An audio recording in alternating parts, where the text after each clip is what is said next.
diving into methods to make you unbreakable against women. The strongest men in history were not those who conquered armies, but those who conquered their own desires. Think about that for a moment. Imagine standing in a palace, marble pillars towering above you, gold ornaments glittering in torchlight. The emperor's lover walks past, known for her beauty, for her cunning, for her ability to bend men to her will. And yet she cannot break his composure. His gaze does not falter. His breathing does not change. He remains unmoved, as if her presence were nothing more than smoke drifting through the hall. What did these men know that we've forgotten? What secret strength made them immune to the very temptations that brought others to ruin? Tonight, you will learn the forbidden Stoic secrets that made emperors, generals and philosophers unbreakable against the most dangerous tests of all, the subtle manipulations of desire, seduction, and betrayal. These are not stories of men who hid in ivory towers writing gentle poems. These are stories of men who ruled, fought, and endured, while the world around them burned with chaos and treachery. Stoicism was not a dry philosophy to be studied by scholars. It was a weapon, a shield forged in the fire of war and betrayal, polished in the courts of intrigue, and sharpened in the silent chambers of temptation. The men who lived by its principles did so not for comfort, but for survival. Because in their world, to be broken by passion or to be owned by desire meant the loss of power, the loss of freedom, and in many cases, the loss of life itself. These secrets were whispered among emperors who faced conspiracies in their own bedrooms, among generals whose wives and mistresses were courted by enemies, eager to twist loyalty into treason, among philosophers who walked through the markets of Rome, mocked and tempted, yet never once bowed their heads in shame. And while the centuries have passed, the truth has not changed. The methods they practiced, the rituals they performed, and the discipline they wielded remain as deadly effective today as they were 2,000 years ago. In this video, you will uncover 7 rarely revealed practices, principles so brutal, so uncompromising, that they carved into men a strength no woman, no betrayal, no temptation could break. These were not gentle affirmations. They were cold disciplines, designed to strip away weakness and reveal the core of a man who could not be manipulated. You will hear of the emperor who trained his gaze to see the soul rather than the skin, of the general who prepared daily for betrayal so that not even his wife's treachery could move him, of the philosopher who, as a slave, laughed in the face of mockery and later counseled the very people who once humiliated him, of the soldier who endured public shame in silence, and in that silence found more power than any words could ever give. Each of these lessons comes from the crucible of history. They are not theories. They were tested by men who faced the sharpest daggers and the cruelest temptations. By the end of this journey, you will not simply know what Stoicism is. You will hold in your hands the very tactics that made the greatest men in history mentally unbreakable. So ask yourself, are you ready to stand where they stood? To face the same fire and come out forged into something harder than iron? Then listen closely, because the 7 brutal Stoic secrets are about to be revealed. In the private chambers of Marcus Aurelius, the night was never without tests. Behind the polished marble doors, servants whispered, and messengers slipped in with subtle agendas. Among them were courtesans, women chosen for their beauty, and sent to tempt the emperor into weakness. They were not gifts of pleasure. They were weapons, sharpened by rivals who understood that the fall of a man often begins with his gaze. Marcus Aurelius did not shield himself from these trials. Instead, he confronted them with discipline that few could imagine. He trained his eyes never to linger. A fleeting glance could become a chain, a spark that grew into fire. To him, desire was not passion. Desire was enslavement, the beginning of a ruler's decline. He believed the battle for mastery did not start on the battlefield or in the Senate chamber. It began with perception, in the simple act of looking. If you allowed your eyes to be pulled, you had already surrendered ground. The man who could not control his gaze could not control his life. Modern men think they are immune to this test, yet they are surrounded by it constantly.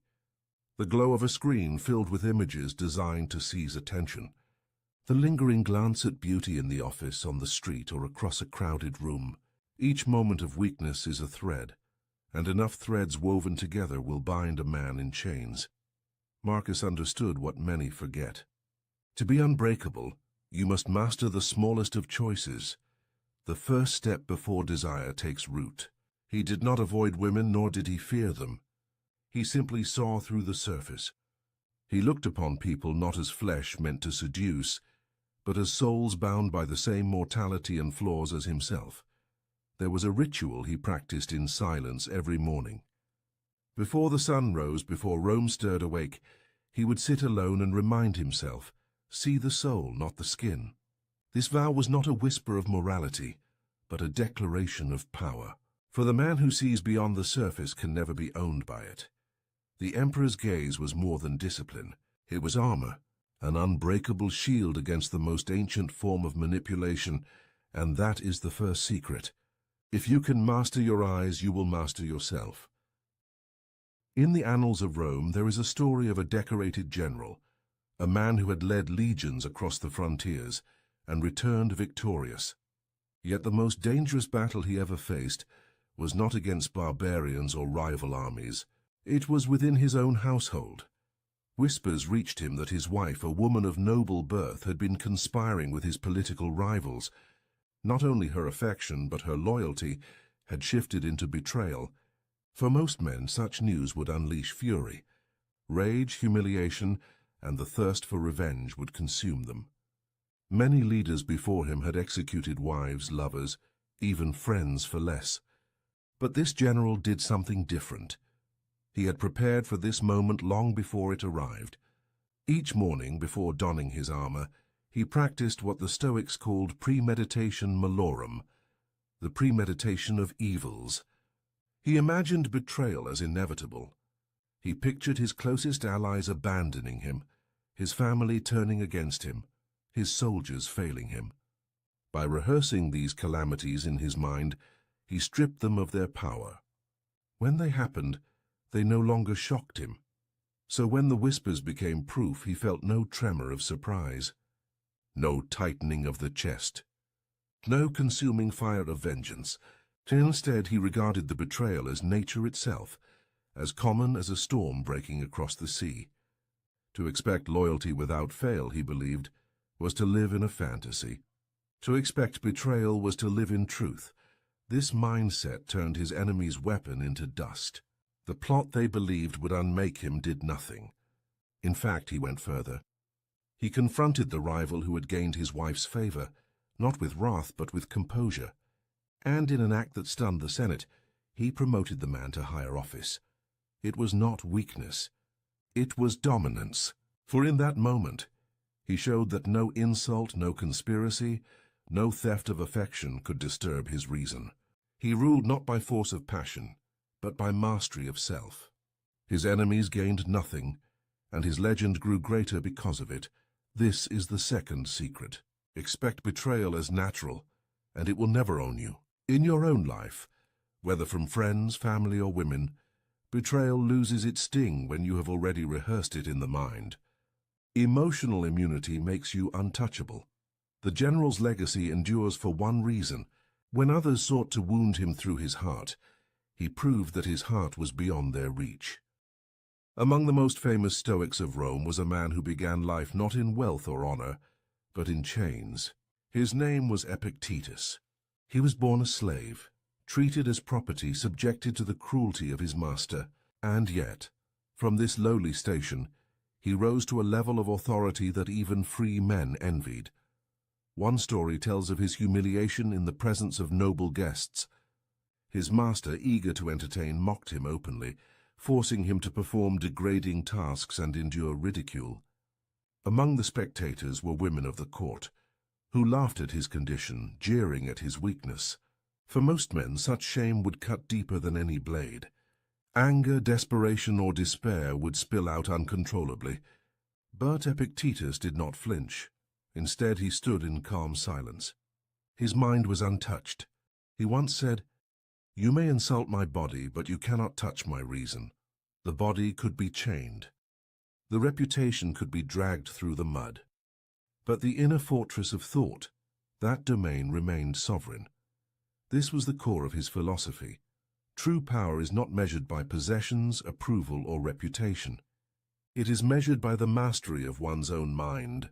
For while fortune can strip away status, wealth, or even freedom, it cannot touch the reasoning faculty unless you surrender it willingly.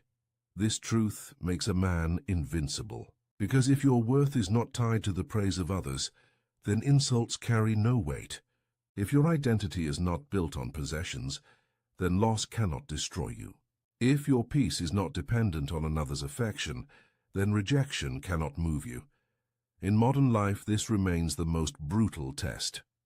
Insults, rejection, and the subtle games played to provoke emotion are constant. Many men crumble when mocked, or when a woman withholds approval. They lash out, they beg, or they retreat into self-doubt. But the man who understands Epictetus's lesson remains untouchable. He knows that his value is not something given by others, and therefore cannot be taken away by others. Epictetus endured slavery, scorn, and humiliation, yet never surrendered his calm. And when he was finally freed, something remarkable happened. The same society that once laughed at him now sought his wisdom. Women of Rome, who had once ridiculed the slave, later came quietly to his lectures, seeking counsel on how to endure their own trials. The man who began life with nothing ended with influence greater than kings, not because of what he owned, but because of what he could never lose, the mastery of his own mind. That is the third secret. A man who builds his self-worth on the unshakable foundation of reason is a man who can never be owned. In the heart of Rome, influence often came not only through the Senate floor or the battlefield, but through the chambers of desire. One senator, admired for his clarity of judgment, faced a temptation that few men could resist. A widow of immense wealth and renown set her sights on him. She was not only beautiful but also powerful, her late husband having left her estates, servants, and a network of allies eager to maintain her favor. Many men competed for her attention, each hoping to secure her fortune and the influence that accompanied her hand. She approached the senator with an offer that seemed impossible to refuse. Riches beyond measure, estates that could guarantee his children's prosperity, influence in the Senate through her allies, and companionship with a woman whose beauty was spoken of in whispers. Most men would have seen this as fortune smiling upon them. Most men would have surrendered, but this senator understood something deeper. He saw what others did not. Her offer was not freedom, but a chain. For the man who needs another's wealth, another's beauty, or another's influence, no longer rules himself. He is ruled by what he craves. The senator's response was short but unforgettable. To need her is to be owned by her. With those words, he declined her hand. No hesitation, no apology, no elaborate excuse. Just the clarity of a man unwilling to trade freedom for comfort. The widow was astonished. Accustomed to bending men with her offers, she turned her attention to others. And indeed other men fell. One senator accepted her wealth, and soon found himself a puppet, his every vote in the Senate dictated by her will. Another sought her beauty, and when she withdrew her affection, he crumbled in disgrace. She destroyed them not with daggers or poison, but with chains of desire. The man who walked away remained unbroken. His independence became a legend, whispered as both a warning and a lesson. While others gained temporary pleasure and quick ruin, he preserved something far more valuable: sovereignty over himself. The Stoic principle here is brutal in its simplicity. Freedom means desiring nothing that enslaves you. It is not wealth itself that corrupts, nor beauty, nor influence, but the need for them. Once you believe you cannot live without these things, you have already surrendered your will. In modern life, the trap is no less common. Many men trade their freedom for transactional relationships, where wealth and beauty become bargaining chips. They accept terms that bind them, mistaking golden chains for fortune. Yet chains are chains no matter how they glitter. The senator's refusal remains the lesson. To be unbreakable, you must walk away from anything that seeks to own you, no matter how tempting it appears. For what is gained in dependence will always cost more than it is worth. That is the fourth secret. The man who needs nothing cannot be owned by anyone. There is a tale from the late days of the Roman Republic, when intrigue flowed more freely than wine. A philosopher of great renown was invited to a banquet hosted by a woman whose beauty was matched only by her reputation for manipulation. She was known to ensnare men of power, drawing secrets from them under the influence of desire, and then using those secrets as weapons. At the feast, she presented the philosopher with a jeweled goblet of wine. The aroma was sweet, the color deep, but the cup was laced with herbs said to cloud the mind and inflame the body. It was not meant to honor him, but to bind him. Once weakened by passion, he could be blackmailed, controlled, even ruined. Most men in his position would have accepted without question. To refuse a drink in such company was an insult. To deny her was to risk offense, and perhaps even political retaliation. Yet the philosopher knew the truth. Pleasure that costs freedom is poison. He held the cup in his hand, studied it, and smiled politely. Instead of drinking, he set it aside. He asked for water, clear and untainted, and lifted it in a quiet toast. It was a small gesture, but one that spoke louder than any speech. He chose clarity over indulgence, freedom over desire, discipline over weakness. The hall fell into silence. The seductress's weapon had failed. Her scheme collapsed, not because of confrontation, but because the man she sought to trap refused to play the game at all. By denying the poisoned cup, he denied her power. This is the essence of Stoic wisdom. Not all pleasures are gifts. Many are traps, designed to enslave the will and bend the spirit. What appears sweet on the surface may carry within it chains that bind you tighter than iron. The modern world offers its own poisoned cups. They come not only in the form of lust, but in endless digital distractions, hollow indulgences and fleeting pleasures that steal hours, weaken focus, and erode resolve. Each one promises delight, but the cost is freedom. The man who accepts without discipline becomes dependent, ruled by cravings rather than reason. The philosopher's lesson is timeless. To remain unbreakable, you must examine every pleasure with suspicion. Ask not only what it offers, but what it demands in return. If it demands your freedom, your focus, or your self-respect, then it is no gift at all. It is poison. That night the philosopher left the banquet untouched, his reputation intact, his will unbroken.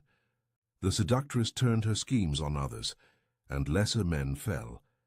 But his quiet act of rebellion, raising a simple cup of water, became legend. That is the fifth secret. The man who refuses the poisoned cup can never be mastered. In the dusty camps along the Roman frontier, soldiers were tested not only by the sword, but by the eyes of those who watched them. Among these warriors was a centurion known for his iron discipline. He had marched through snow, fought through ambushes, and carried the scars of countless campaigns. Yet his greatest trial came not on the battlefield, but in the heart of Rome. Word spread quickly through the capital. His wife, a woman of high birth, was seen in the arms of another man. The whispers grew into open mockery. Rivals expected him to lash out with violence, to challenge the offender, to stain the streets with blood. Others expected him to crumble, humiliated before his men. A lesser soldier might have done both, but this centurion did neither. He showed no anger, no visible wound. He did not confront his wife in public, nor raise his voice in private. He spoke nothing of it at all. Instead, he carried on his duties with the same precision as before, drilling his soldiers, leading his marches, enforcing order. His silence unsettled everyone. The enemy could not provoke him. The gossipers could not shake him. The more they sought a reaction, the more his composure revealed their weakness. This was not passivity, it was strategy. He understood the Stoic principle that silence is a weapon. To rage, to argue, or to plead would have surrendered power to those who sought to break him. Indifference was stronger than confrontation, for it starved manipulation at its root. In modern life, the same truth holds. Many attempt to provoke men into emotional outbursts. Through insults, rejection, or public humiliation, the man who reacts gives away his strength, showing that his state of mind belongs to others. But the man who remains silent, who shows indifference, cannot be controlled. He starves the fire of attention until it dies on its own. The centurion's silence grew louder than any words could. His enemies could not twist his image into one of a jealous fool.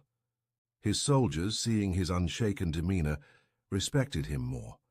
Even the Senate, hearing of his restraint, elevated him further, for they trusted a man who could not be baited by scandal. And as for the accuser, the man who flaunted the affair, his name soon faded into shame. Without reaction to fuel his triumph, he became nothing more than a shadow of gossip, forgotten as quickly as he rose. The lesson is clear. Silence is not weakness. It is mastery. The unbreakable man does not need to defend his pride with words or violence. His composure speaks louder than any reply. That is the sixth secret. The man who governs his tongue and his temper rules not only himself but all who seek to provoke him. There is an account of a philosopher whose wife passed away after many years at his side. She was admired in the city, loved by her household, and her funeral was attended by crowds who came to mourn. The air was thick with incense, the sound of weeping echoed through the streets, and her body was carried with solemnity to its resting place. Among those gathered, all eyes turned to her husband. They expected him to collapse in grief, to weep as others wept, to show the same raw emotion that death forces upon even the strongest. But he did none of these things. He stood calm, his face composed, his gaze steady. He neither tore his garments in anguish, nor shed a single tear. His composure unsettled the mourners, who whispered that his heart must be made of stone. One man confronted him openly, mocking him before the crowd. "Do you feel nothing? Was she nothing to you, that you stand as if you have lost no one at all?" The philosopher's reply was simple, but it carried the weight of centuries. Death is not cruelty, but nature's order. To resist is to defy reason. He explained that grief is not owed to death, for death is no injustice. It is the destiny of all men and women, the cycle of nature itself. To rage against it is as futile as raging against the setting sun. Tears do not change the order of the universe. Reason demands acceptance, for what cannot be altered must be embraced. The Stoic principle is clear. To accept nature is to master suffering. Even the loss of love is not tragedy, but training. Each heartbreak is an opportunity to strengthen the mind against what is inevitable. To cling desperately to what must pass is to guarantee endless torment. To accept with calm is to become indestructible. Modern men face this trial in different forms. The end of a relationship, betrayal, abandonment, heartbreak. Each feels like death, and each tempts men to collapse in grief. But the philosopher's example reveals the path of mastery. Do not curse nature for taking what was never yours to keep. Stand firm, let reason guide you, and move forward unbroken. When the final rites were finished, the philosopher did something that chilled those who witnessed it. As the mourners sobbed and the air was filled with lamentation, he turned from the graveside and walked away with head unbowed, steps steady and spirit unshaken. Where others dissolved into sorrow, he carried himself like stone, a living reminder that no power in the world, not even death, could bend his reason. That is the seventh secret. Acceptance is not indifference, it is power. The man who accepts all that nature brings cannot be destroyed by loss, for nothing can take away his mastery of himself. The lessons are now before you: the emperor's gaze, the betrayed general, the slave who owned his masters, the widow's trap, the poisoned cup, the soldier of silence, and the philosopher's funeral. 7 brutal secrets, each forged by men who refused to be broken. These were not abstract ideas or comfortable teachings. They were weapons sharpened by necessity, proven in the harshest trials of life. Men who ruled empires, commanded armies, and endured humiliation carried these principles as their shield. They stood unmovable, even when beauty, betrayal, temptation, and death itself tried to break them. And you too can carry them. Implementing even one will separate you from the ordinary. Because most men surrender their minds at the first test. They let their gaze be captured, their emotions be provoked, their desires be chained, their grief consume them. But the man who takes these secrets into himself walks another path. He is no longer ruled by what he cannot control. He rules himself, and that is the highest form of power. So let this be your final strike of the night. Start tomorrow. Do not let your eyes, your heart, or your silence be controlled by another. That is the first step to becoming unbreakable. Begin with the first secret. Tomorrow morning, practice the Emperor's gaze. Notice where your eyes wander and take back control. Train your perception, and you will discover that the first battle is already won. And if you are ready for more, subscribe now. This is only the beginning. There are countless forbidden Stoic secrets waiting to be revealed. Secrets that will arm you with the same strength that once shaped emperors, generals, and philosophers. Stay vigilant. Stay disciplined. Stay unbreakable. The ancients believed that one question could set a person free or drive them into despair. It was not asked in the open squares of Rome, nor carved into the laws of Athens. It lived quietly in the minds of philosophers, whispered in private, written in fragile lines that survived only because someone dared to copy them again and again. The question is simple, and yet it is dangerous. What if the worst thing that could happen to you has already happened in your mind? To the Stoics, this was no game. They believed that fear feeds on surprise, that pain grows sharper when it catches us unprepared. So they trained themselves to walk willingly into imagined ruin, to see their fortunes lost, their loved ones gone, their own lives ended. Not because they were morbid, but because they believed freedom begins where fear ends. Consider the Emperor Marcus Aurelius. He ruled the greatest empire of his age, commanded vast armies, and held the power of life and death. Yet at night, by candlelight, he wrote words not of conquest, but of surrender. You may leave this life at any moment. Let that determine what you do, say, and think. Why would the most powerful man alive remind himself of his own fragility? Because he knew that power means nothing if the soul is ruled by terror. Think also of Epictetus, born into slavery, his body broken, his freedom denied. He had nothing, and yet he claimed to be freer than his masters. His secret was not wealth or status, but the practice of imagining loss until it no longer frightened him. He learned that when you accept the worst in thought, you cannot be enslaved by it in reality. This thought experiment, called premeditatio malorum, the premeditation of evils, was their weapon. It stripped misfortune of its surprise. It turned tragedy into training, but it was also dangerous. Used wrongly, it could lead to cold detachment or reckless despair. Used rightly, it gave men the courage to face storms that would break others. Tonight, we enter that world. We walk alongside emperors and exiles, soldiers and slaves. We step into the experiment that promised unshakable calm, if one dared to face it. Stay with this journey, for once you see as they saw, you may never look at your own life the same way again. As the candle burns low and the night begins to fade, we return to the question that haunted the Stoics. What if every disaster that could befall you has already happened in your mind? What if you rehearsed the losses, walked through the ruins, tasted the bitterness, and in doing so discovered that you could still stand? The experiment is not meant to darken your life. It is meant to free it, to look at death so that you may live, to imagine loss so that you may love. To accept fate so that you may act with courage while you still have time. Think of Marcus Aurelius, the emperor who ruled with armies at his command, and yet reminded himself each morning of mortality and betrayal.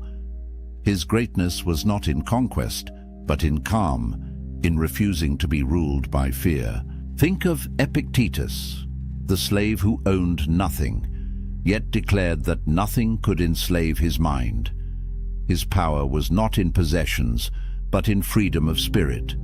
Think of Seneca, rich and influential, yet sleeping on the floor to prove to himself that fortune could never own him. His wisdom was not in comfort, but in clarity.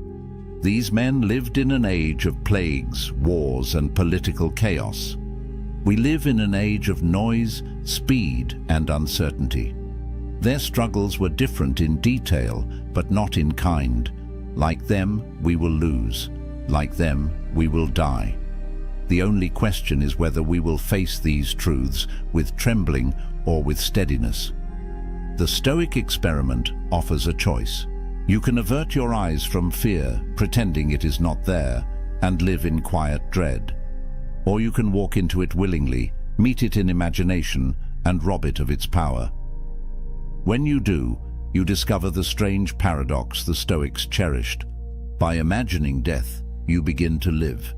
By picturing loss, you awaken gratitude.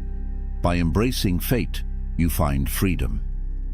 Pause for a moment. Picture the one thing you fear losing most. The job, the fortune, the health, the person. Picture it gone. Feel the hollow space it would leave. Now open your eyes to the truth. It is still here. For now, that is the miracle. That is the gift. And because it is fragile, it deserves your full attention. This is why the thought experiment matters. Not to numb you, but to awaken you. Not to make you indifferent, but to make you urgent. When you remember that life can be stripped away in a breath, every breath becomes precious. When you recall that time is slipping past, every moment becomes an opportunity.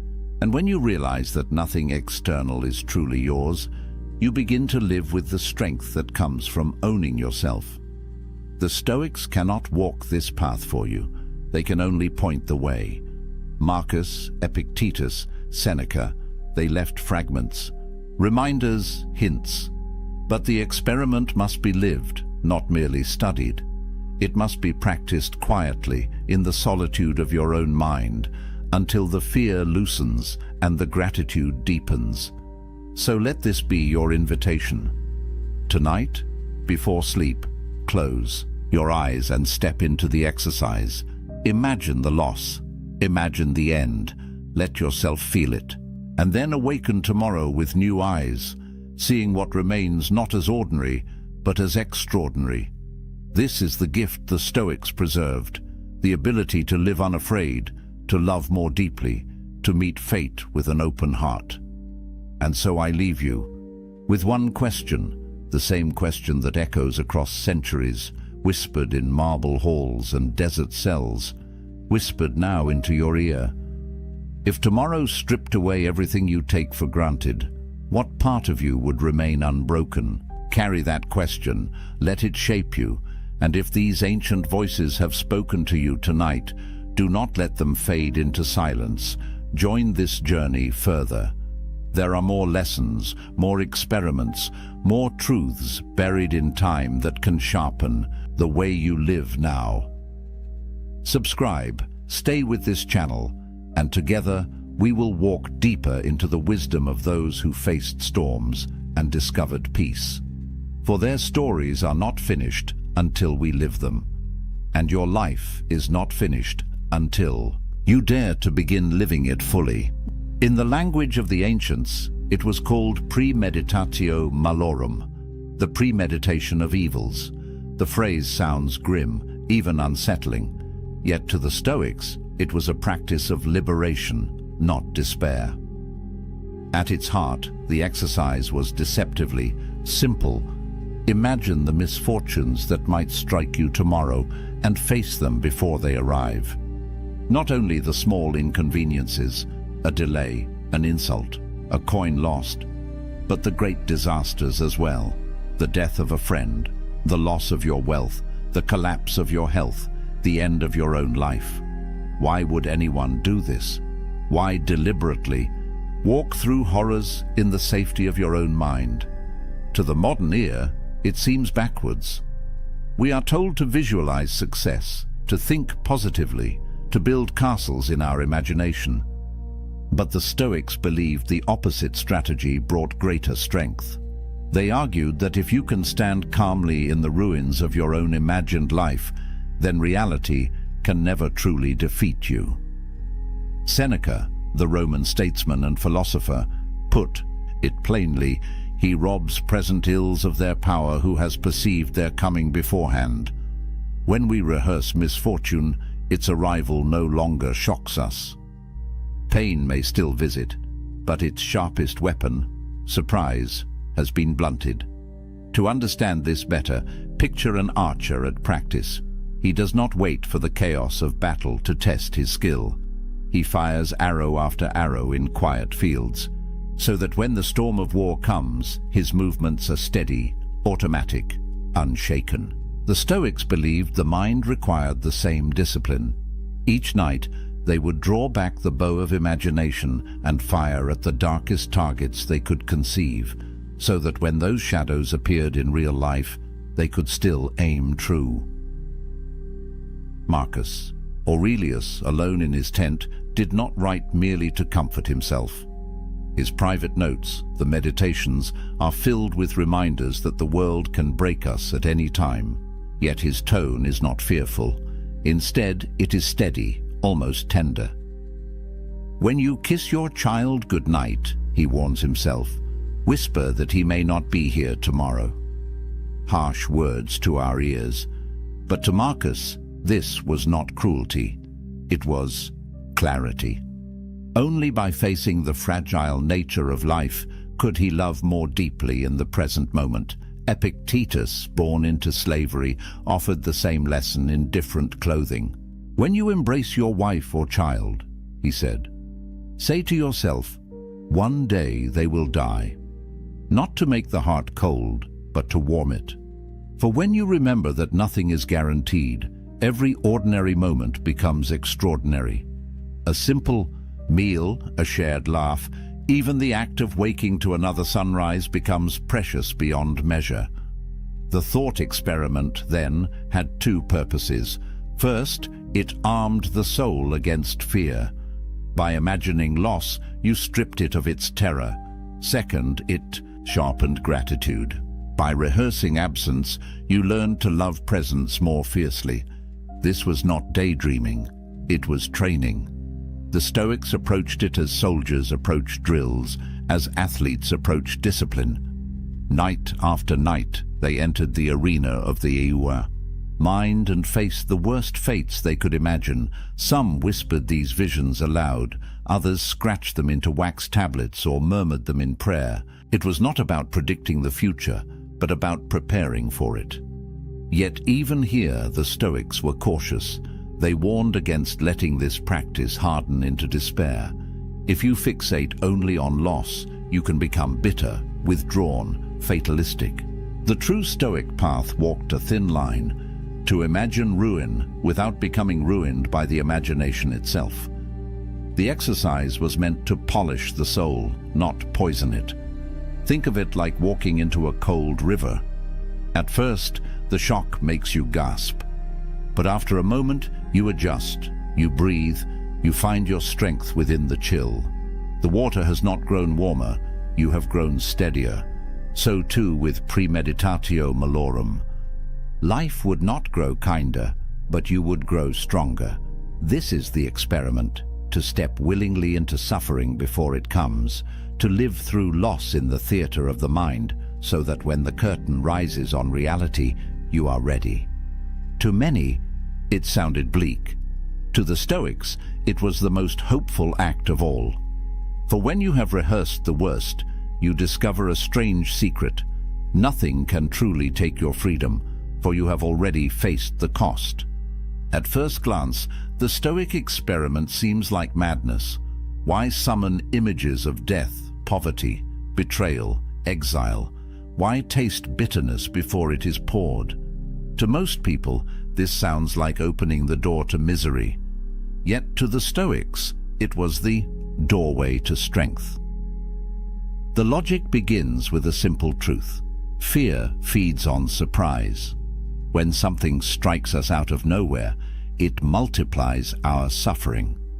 The event itself wounds us once, but the shock, the disbelief, the frantic resistance, these wound us many times over. We suffer more often in imagination than in reality, Seneca wrote. It was his warning, but also his solution. If imagination can magnify our pain, then imagination can also train us to endure it. Consider the man who never thinks of loss. He convinces himself the roof will never leak, the market will never fall, the friends he loves will always remain. When life proves otherwise, he collapses under the weight of broken illusions. Compare him with the man who each night rehearses these possibilities. He wakes each day already at peace with their chance of arrival. To him, a cracked roof or lost coin is no ambush. It is familiar terrain. The Stoics believed this was the essence of philosophy, not endless speculation, but preparation for the blows of fate. Epictetus, whose leg was shattered by his master, said plainly, "When you are going to undertake anything, remind yourself what kind of thing it is." He meant, if you go to bathe, expect to be splashed, jostled, insulted. If you go to war, expect blood and loss. If you live, expect death. Nothing that arrives will then feel foreign to you. This practice also served a deeper function. By imagining misfortune, the Stoic learned to separate what was truly his from what was only lent. Wealth, health, reputation, even the love of others, all of these could vanish. What remained? Only the ruling center of the soul, judgment, intention, choice. In rehearsing the loss of externals, the Stoic discovered the core that no power could strip away. Modern people might call this pessimism, but to the Stoics, it was the opposite. It was optimism at the deepest level, the faith that even when stripped of everything, a person could still stand upright. To them, practicing disaster was like inoculating the mind, a small taste of poison to prevent the full sickness of despair. Imagine two sailors caught in a sudden storm. One has only sailed on calm waters, imagining endless sunshine. The other has trained in foul weather, has studied the stars in darkness, has prepared for broken masts and torn sails. Which sailor panics? Which one acts? The storm is the same, but the soul inside the storm is different, and there was more. Premeditatio malorum was not only a shield against fear, but also a lens sharpening gratitude. For when you spend a moment imagining your child gone, your fortune stolen, your health declined, and then open your eyes to see them still present, you taste joy more vividly than before. Seneca urged his readers, "He who has anticipated the coming of troubles takes away their power when they arrive, and he who has learned to look upon what he has as if it might be lost, has learned to enjoy it truly." This dual power, resilience and gratitude, made the practice irresistible to the Stoics. By rehearsing loss, they not only grew unafraid of tomorrow, but more alive to today.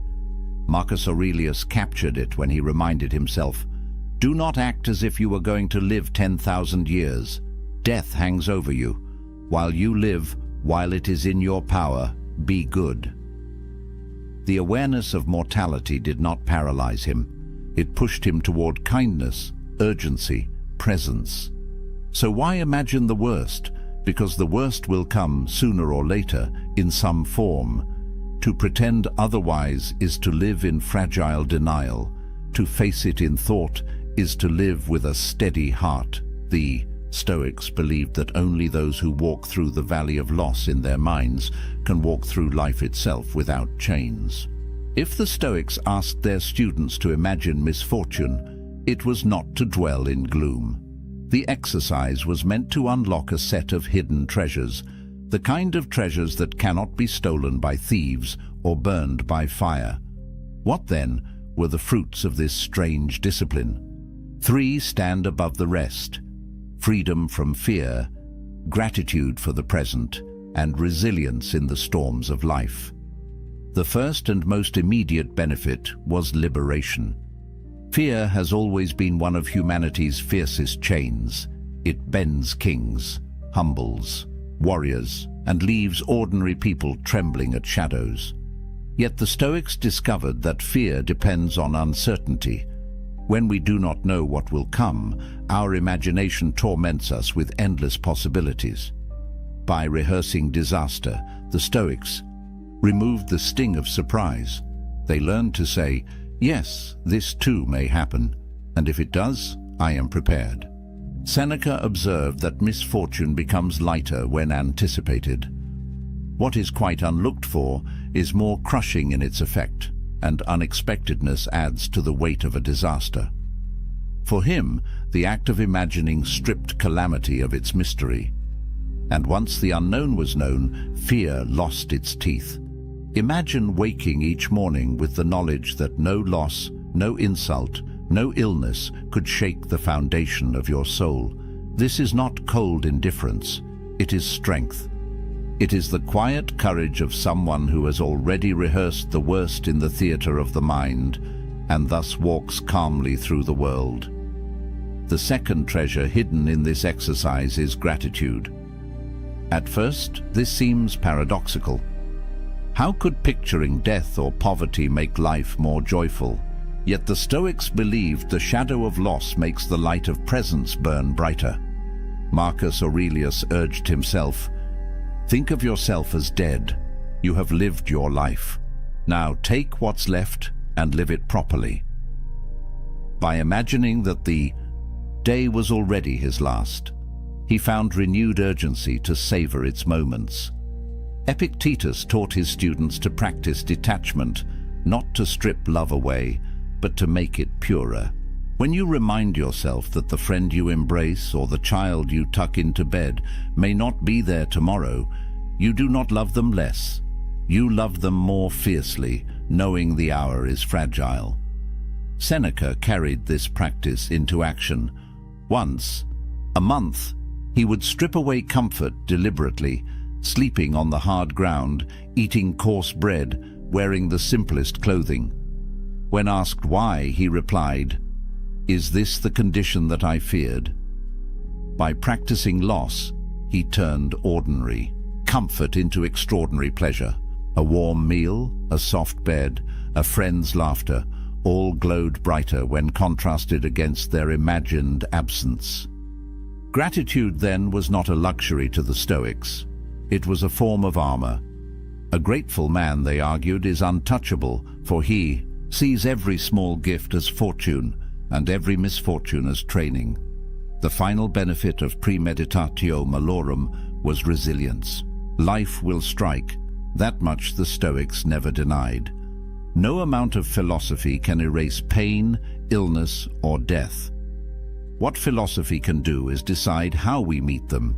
Epictetus said, "Circumstances don't make the man, they only reveal him to himself." A storm reveals whether a house is built on sand or stone. In the same way, a crisis reveals whether a soul has been prepared. By imagining hardships beforehand, Stoics built their inner foundation. When the blow finally landed, they did not crumble. Think of Marcus Aurelius, who ruled in a time of plague, war, and betrayal. He faced repeated disaster, yet his writings do not drip with despair. They show a man who had already met these enemies in thought, and thus could endure them in reality. His empire might crack, his health might fade, his friends might betray him, but his mind, trained by philosophy, remained firm. This resilience was not arrogance. The Stoics did not claim invincibility. They claimed preparedness. They taught that a blow is lighter when the soul has braced itself. And just as a soldier trains with heavy armor so that he is swift on the battlefield, so too does the philosopher train with imagined burdens so that he is light when real ones arrive. Yet the true brilliance of the practice lay in balance. Was not about endless brooding on death and ruin. That would be morbid and destructive. The goal was moderation, enough rehearsal to soften the sting, enough reflection to deepen gratitude, but never so much that one drowned in despair.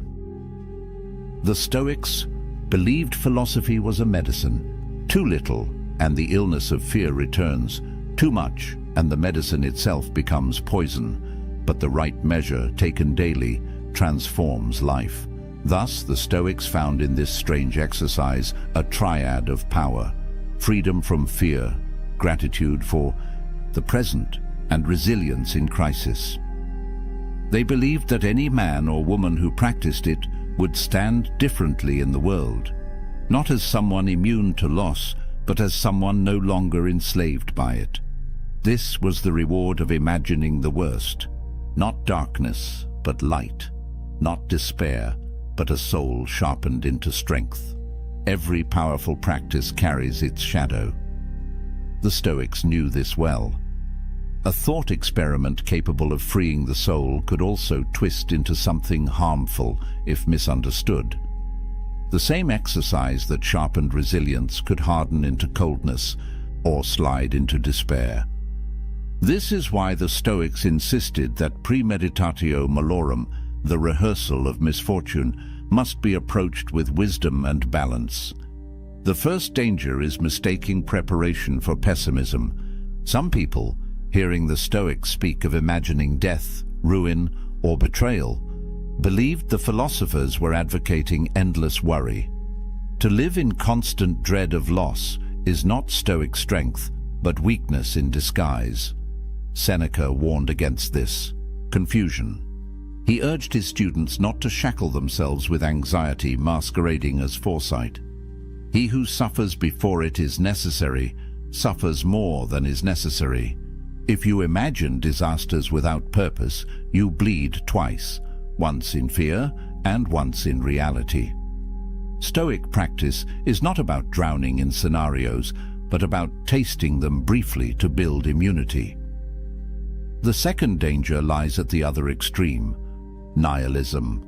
A careless student might hear the Stoics say, "All things are fleeting, wealth and health and life itself," and conclude, "Then nothing matters." This is the dark abyss the Stoics fought to avoid. Marcus Aurelius himself confronted this temptation. Surrounded by plague, betrayal, and endless war, he reminded himself daily that all things pass. Yet he added a crucial command: while you live, while it is in your power, be good. The awareness of mortality was not meant to drain meaning, but to intensify it. The thought of death should not make us reckless or indifferent, but rather kinder, wiser, and more deliberate. Another danger is the loss of warmth. Practicing detachment, some grew rigid, mistaking numbness for strength. Epictetus warned his followers not to become statues. "Remember that you are a man," he said, "and that what befalls a man is natural." To feel sorrow at loss or grief at death is not a failure of philosophy. It is the mark of being human. The Stoic exercise was never intended to erase emotion, but to keep emotion from becoming tyranny. Imagine a father who, rehearsing his child's death, convinces himself never to feel attachment. He tells himself, "This is Stoic wisdom." But when the child laughs or reaches for his hand, the father feels nothing. This is not strength, it is a distortion. True Stoicism teaches us to love more fiercely because we know the bond is fragile, not to withhold love in the hope of avoiding pain. Finally, there is the danger of false courage.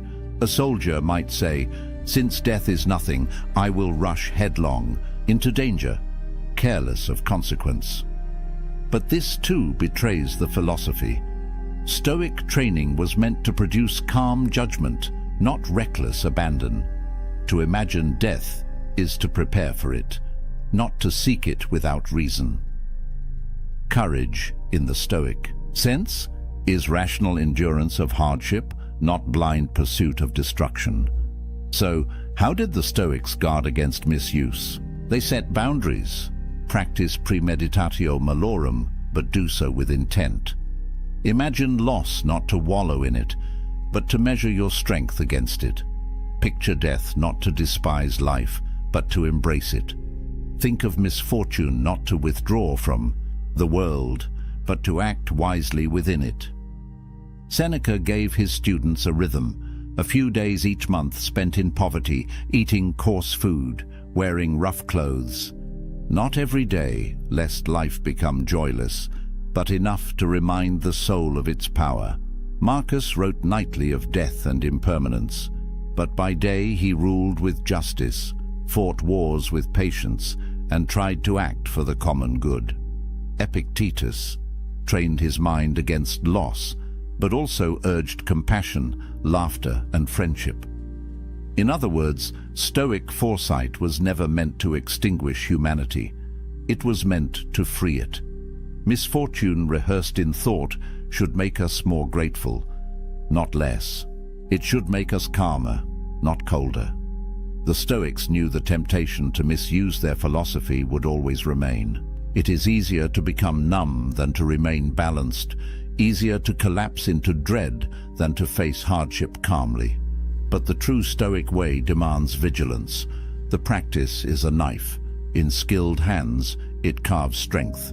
In careless hands, it wounds the one who wields it, and so they left us this warning. Do not let the experiment become your prison. Let it be your training ground. Walk through imagined ruin, not to despair of life, but to return to it with greater clarity, gratitude, and resolve. The Stoic exercise of rehearsing misfortune did not appear in isolation. It was part of a much older current of thought, flowing through many cultures, carried in different words but shaped by the same recognition. Life is fragile, uncertain, and brief, and only by facing this truth can we learn to live with strength. Long before the Stoics, the Greek philosopher Heraclitus declared, "All things flow." To him, the universe was not fixed but ever-changing, like a river in constant motion. He reminded his listeners, "You cannot step into the same river twice. The waters have moved on, and so have you." This vision of ceaseless change influenced the Stoics deeply. If all things are in flux, then clinging to stability is an illusion. Loss is not a possibility, it is a certainty. To imagine loss, then, is simply to imagine reality unfolding as it must. In this way, premeditatio malorum was not pessimism, but alignment with the nature of the cosmos. By practicing misfortune, one harmonizes with the river instead of fighting against its current. Across the world in India, Buddhist monks were practicing something strikingly similar. They meditated on impermanence and death, often contemplating their own bodies as subject to decay. Far from being morbid, this awareness produced compassion and detachment. One well-known Buddhist reflection instructs, "Of all the footprints, that of the elephant is supreme. Of all contemplations, that on death is supreme." By facing mortality daily, monks stripped away illusion and attachment, finding peace in the fleeting nature of life. The Stoic reminder to whisper to yourself, "You may die tomorrow," is a cousin to the Buddhist practice of maranasati, mindfulness of death. Both traditions sought not despair, but clarity. When death is no longer hidden, life becomes luminous. Even in early Christianity, echoes of this practice resound. The phrase memento mori, remember that you will die, became a spiritual discipline. Monks carried skulls into their cells, not to frighten themselves, but to recall the brevity of earthly existence.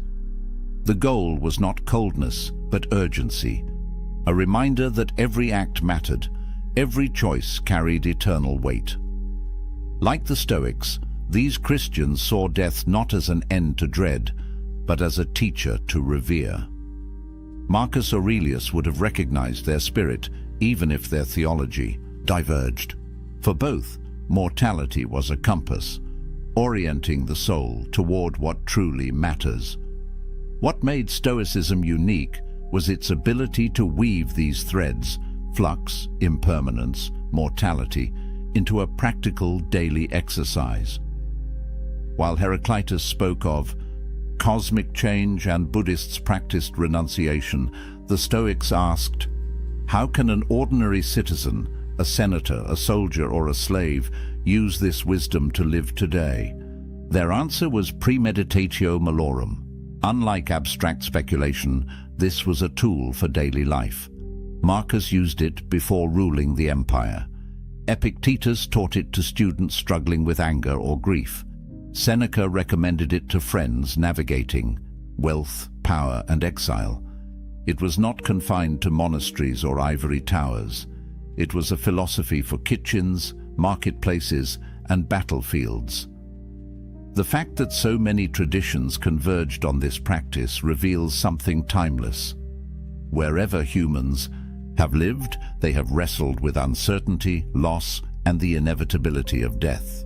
The Stoics, Buddhists, and monks each reached the same conclusion. Only by bringing misfortune into the light can we remove its tyranny. Different words, same insight. Heraclitus, all things change. Buddha, all conditioned things are impermanent. Marcus Aurelius, you could leave life right now. To each, the thought of loss was not poison, but medicine. To deny it was to live in fear. To face it was to live in freedom. Tracing these roots shows that premeditatio malorum is not just a Stoic curiosity. It is part of the wider human project of learning how to live when nothing is guaranteed. It links us to the ancients across cultures, reminding us that our struggles are not new. The fears that haunt us today, losing our jobs, our health, our loved ones, are simply modern faces of the same ancient truth. And so, when we practice the Stoic experiment, we are not alone. We stand in a long line of seekers, Greeks watching rivers, Buddhists meditating on death, monks whispering memento mori. Together they tell us the way out of fear is not denial, but courage. And courage begins with the imagination of loss. It is easy to relegate Stoic practices to the dusty world of scrolls and emperors. Marcus Aurelius writing in a candlelit tent, Epictetus teaching in a small courtyard, Seneca writing letters to distant friends. But the power of premeditatio malorum is not confined to marble statues and Latin phrases. It is meant for us, for the modern world with all its noise, pressures, and fragile certainties. Consider the fear of losing a job. In a culture that ties identity to career, the thought of dismissal can feel like death itself. Most people avoid even imagining it. They live in quiet dread of the unexpected email, the sudden meeting, the words, "We have to let you go." The Stoic experiment asks you to imagine this happening tonight. Picture the email, the conversation, the walk out of the building with a box in hand. Let yourself feel the sting in advance. At first, it seems unbearable. But after the storm of panic, something surprising happens. You see that life goes on. Friends remain, skills remain, the capacity to rebuild remains. You discover that while the event may be painful, it cannot take everything from you. By imagining loss, you make the prospect survivable, or think of health. We live as though the body will serve us endlessly, forgetting how fragile it is. But the Stoics urged us to remember its frailty daily. Imagine the diagnosis.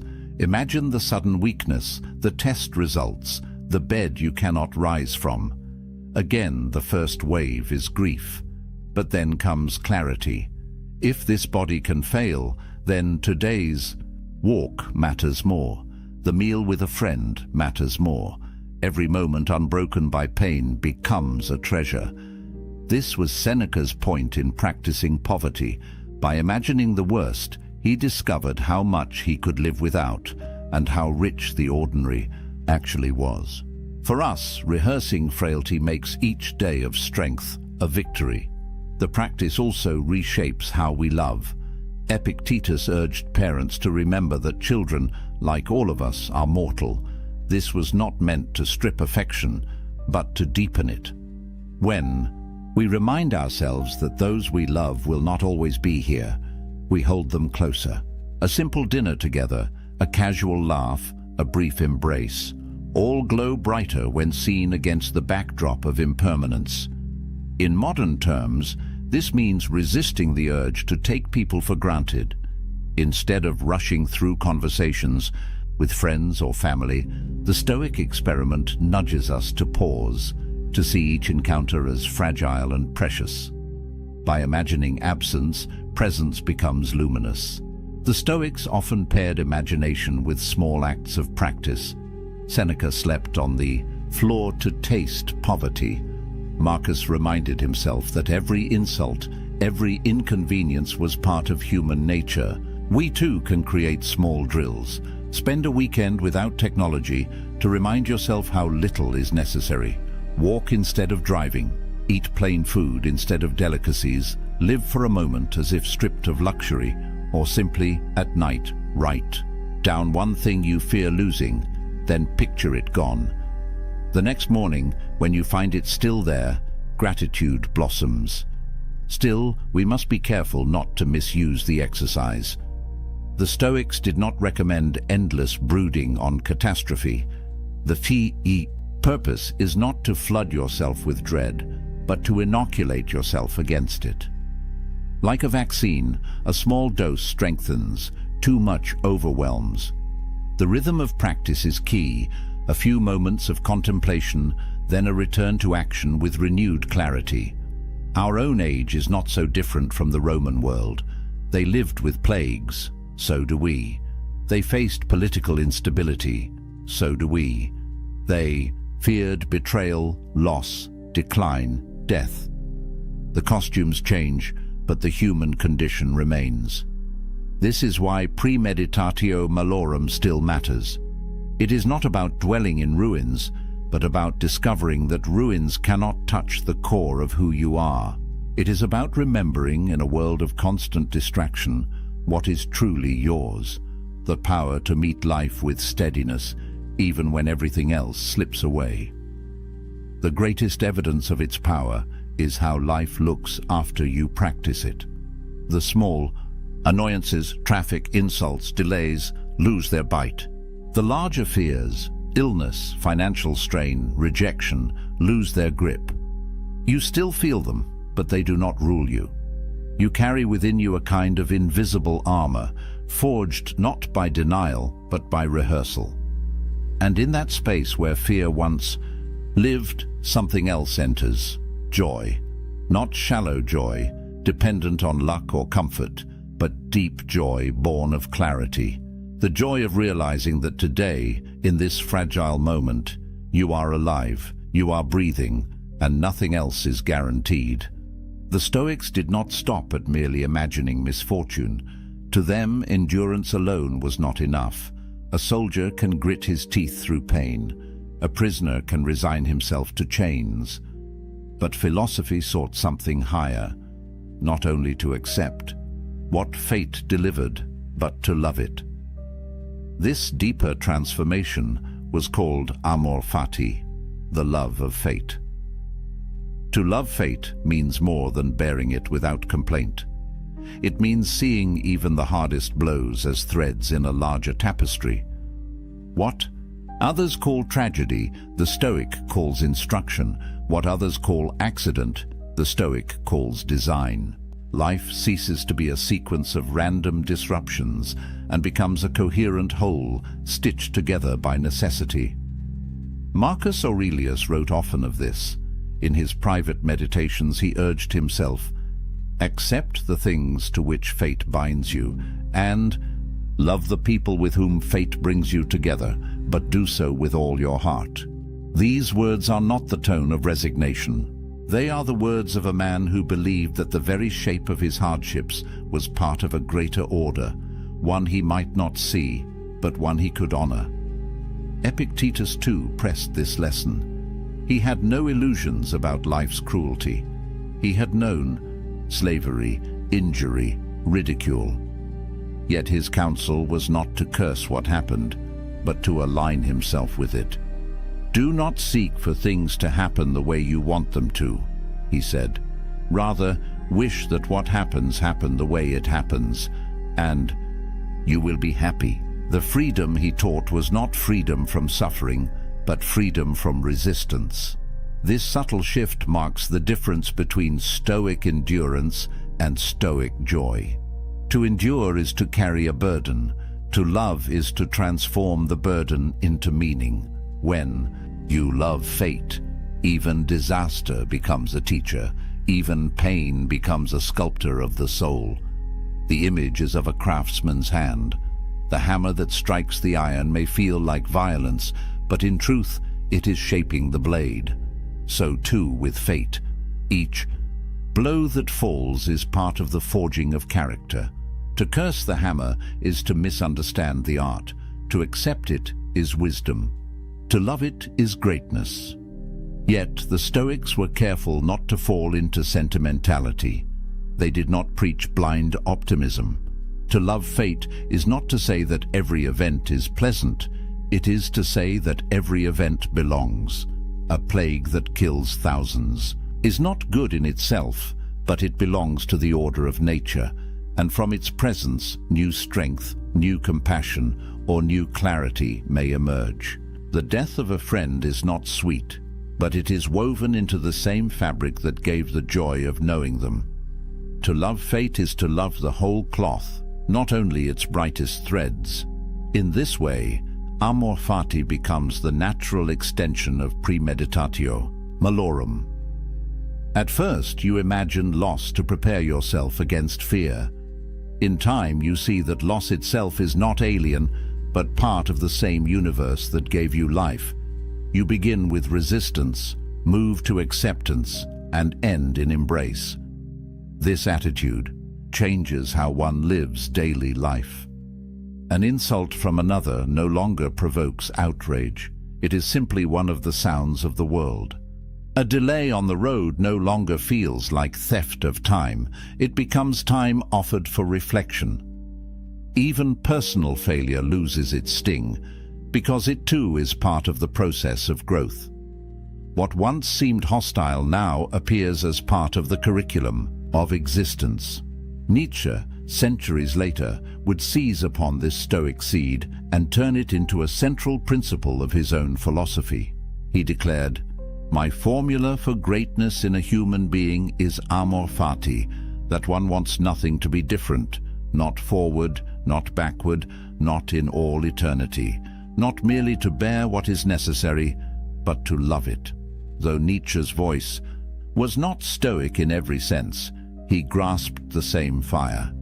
That freedom is not only to endure fate, but to delight in its unfolding. For the Stoics, this delight was not a hollow smile forced in tragedy. It was a deep current of harmony flowing beneath every event. If all is nature, and if we ourselves are part of nature, then what happens to us is not an invasion, but an unfolding. To reject it is to reject reality. To embrace it is to be at one with it. Here lies the highest lesson of their thought experiment.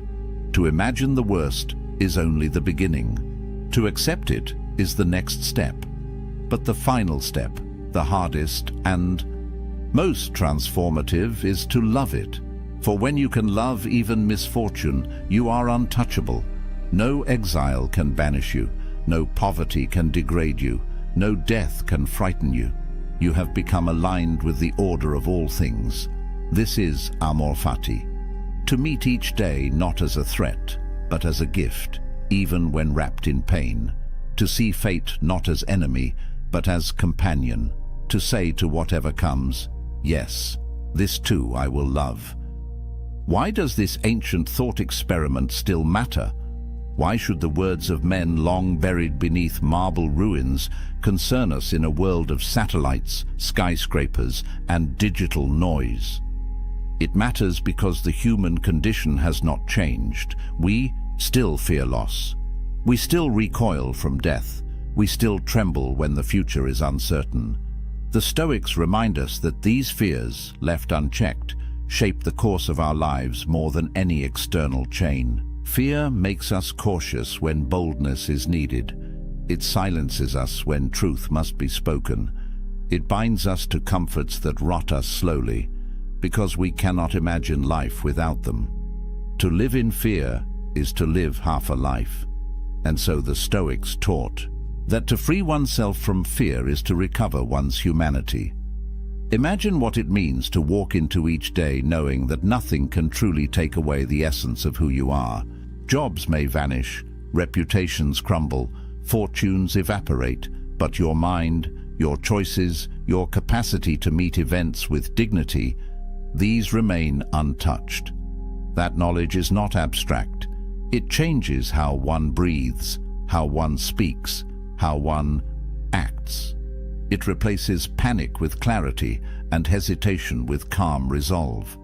This is why Marcus Aurelius, even as emperor, did not surround himself only with soldiers and senators. He surrounded himself with reminders.